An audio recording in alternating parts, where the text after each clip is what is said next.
Hello everyone, welcome you all. आज हम बात करने वाले हैं परकिन रिएक्शन की। परकिन रिएक्शन के अंदर हम लेते हैं एरोमेटिक एल्डिहाइड और उसकी रिएक्शन करवाते हैं हम aliphatic acid anhydride in the presence of base, और हमें फाइनल प्रोडक्ट मिलता है, वो मिलता है beta aryl alpha beta unsaturated acid.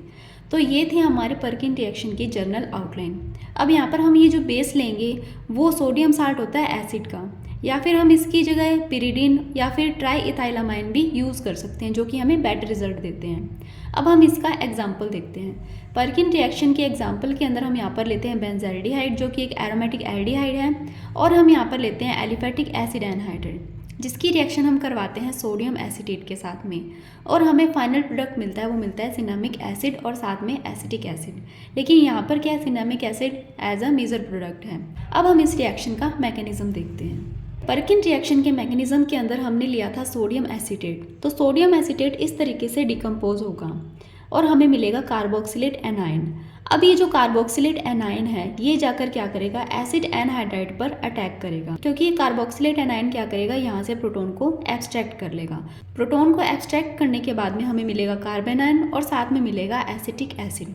अब यहाँ पर ये जो कार्बन आयन मिल रहा है हमें, ये क्या करेगा, आगे जाकर बेंजल्डिहाइड पर अटैक करेगा, क्योंकि इस कार्बन पर नेगेटिव चार्ज है और बेंजल्डिहाइड का जो कार्बन है इस पर पॉजिटिव चार्ज है। क्योंकि ये जो ऑक्सीजन है वो इलेक्ट्रोनेगेटिव एलिमेंट है, तो ये अपने पास पार्शली नेगेटिव चार्ज रखेगा, और इस वजह से क्या होगा, इस कार्बन के ऊपर पार्शली पॉजिटिव चार्ज आ जाएगा, और इसीलिए क्या होगा, ये जो नेगेटिव चार्ज है ये इस पर आकर अटैक करेगा और हमें स्ट्रक्चर इस तरीके की मिलेगी। अब ये जो हमें मिला है वो उसको हम बोलते हैं एल्कोक्साइड आयन। अब ये एल्कोक्साइड आयन क्या करेगा, यहाँ पर जो हमें एसिटिक एसिड मिला था उससे वापस से प्रोटॉन को एब्स्ट्रैक्ट कर लेगा।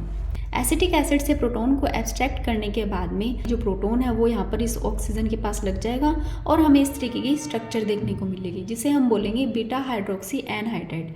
अब ये जो बीटा हाइड्रोक्सी एनहाइड्राइड है, जब हम इसे हीट करेंगे तो इसका डिहाइड्रेशन होगा, एक हाइड्रोजन यहाँ से OH का रिमूवल होगा, इस तरीके की स्ट्रक्चर देखने को मिलेगी, जिसके अंदर दोनों CH के बीच में डबल बॉन्ड प्रेजेंट है। अब हम इसका क्या करेंगे, हाइड्रोलाइसिस करवा लेंगे, या फिर हम पर्टिकुलरली बोले तो हम इसका एसिटिक हाइड्रोलाइसिस करवाएंगे।